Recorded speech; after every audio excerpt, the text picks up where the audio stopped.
প্রকৃতি যেন জানান দিচ্ছে বড় কোনো পরিবর্তনের। প্রশান্ত মহাসাগরের অস্বাভাবিক উষ্ণতার কারণে এবছর বাংলাদেশে তুলনামূলক শুষ্ক মৌসুমি বৃষ্টি এবং একাধিক তাপপ্রবাহ দেখা দিতে পারে এমন আশঙ্কা প্রকাশ করেছে আবহাওয়া ও জলবায়ু বিশেষজ্ঞরা। এল নিনো নামে পরিচিত প্রাকৃতিক ঘটনার কারণেই এমন পরিস্থিতি হতে পারে বলে ধারণা তাদের। প্রশান্ত মহাসাগরের তাপমাত্রা যখন 0.5 ডিগ্রির উপরে তখন তাকে বলা হয় এল নিনো, আর 2 ডিগ্রি ছাড়িয়ে গেলে তার রূপ নেয় সুপার এল নিনোতে। বর্তমানে এই তাপমাত্রা 0.4 ডিগ্রিতে থাকলেও সেপ্টেম্বরের মধ্যেই তা পূর্ণ মাত্রায় সক্রিয় হওয়ার আশঙ্কা রয়েছে। এবার 10 থেকে 12% পর্যন্ত কমতে পারে বৃষ্টিপাত, যার বড় প্রভাব পড়বে কৃষি উৎপাদনে। বিশেষ করে ধান ও ভোজ্য তেলের বাজারে অস্থিরতার শঙ্কা দেখছেন বিশেষজ্ঞরা।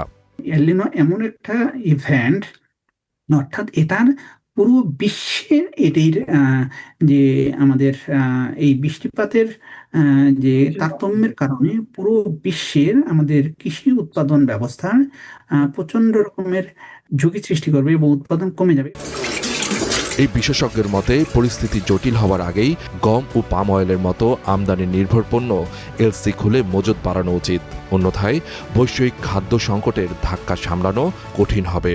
খুব শক্তিশালী একটা এল নিনো যদি হয় সাধারণত সেটার প্রভাব কম 2 বছর পর্যন্ত থাকে। আমাদের কৃষকদের হয়তো খুব বেশি আমরা করার কিছু নাই, আমি বলি তারা প্রকৃতির উপর নির্ভরশীল। তবে আমাদের সরকারের জন্য আসলে অনেক কিছু করার আছে, যে আমদানি পলিসি আছে সেগুলো আসলে সরকার পুনর্বিবেচনা করবেন এবং সেই অনুযায়ী প্রস্তুতি নিয়ে রাখবেন।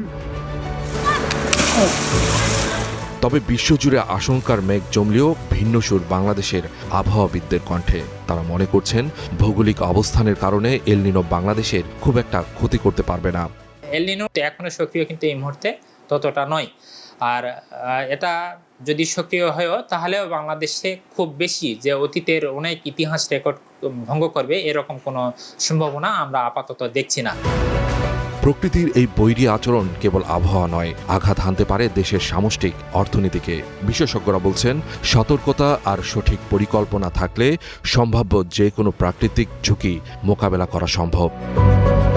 Suman Mahmud, star news, Dhaka.